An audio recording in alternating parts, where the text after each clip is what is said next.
தம்பி தம்பி அங்கிள் என்னப்பா யோசனை பண்ணிட்டு இருக்கிற? இல்ல அங்கிள், இது என்னது அங்கிள்? இது குளம். குளமா? ஆமா. சரிங்க அங்கிள், அங்க என்ன குளத்துக்கு நடுவுல என்னமோ மேடு மேடா வச்சிருக்கீங்களா? அது என்னதுங்க அங்கிள்? இது மணல் மணல் மணல் மணல். மணலா? ஜேசிபி இருக்குல்ல, ஆமா. அதெல்லாம் அள்ளி அள்ளி ஓரமா வச்சுக்கிறோம். ஓரமா வச்சுங்களா? அப்புறம் என்ன பண்ணீங்க அங்கிள்?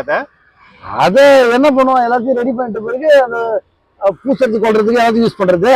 பூசத்துக்கா? அங்கிள் போய் சொல்லாதீங்க, அதை லாரில எடுத்து போயிட்டீங்க தானே நீங்க. சரி அங்கிள், அதை விடுங்க அங்கிள். ஏன்பா நீ சின்ன பிள்ளை மட்டும் ரொம்ப விவகாரமா பேசுற அங்கிள்.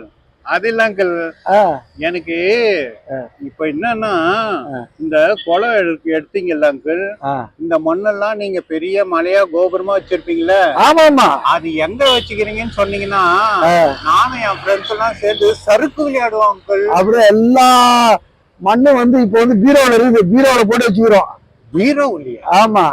என்ன அங்கிள் சொல்றீங்க? இவ்வளவு பெரிய இது எப்படி அங்கிள் பீரோல வைப்பீங்க? ஆமா, மண்ணெல்லாத்தையும் மலை மாதிரி இருந்துல அது எல்லாத்தையும் சின்னதா உருட்டி பீரோக்குள்ள கூட வச்சிட்டோம்.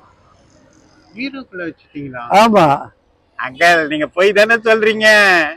என்ன ரொம்ப விவரமான குழந்தை மாதிரி பேசுற, விவரமா பேசுற. இல்ல அங்கிள், இது எப்படி இவ்வளவு இது நீங்க சுருட்டி பீரோல வைக்க முடியும்? அதுதான் கேட்டேன் நானு. அப்படியா? நல்லா கேட்ட நீ. சரி ரைட்டு.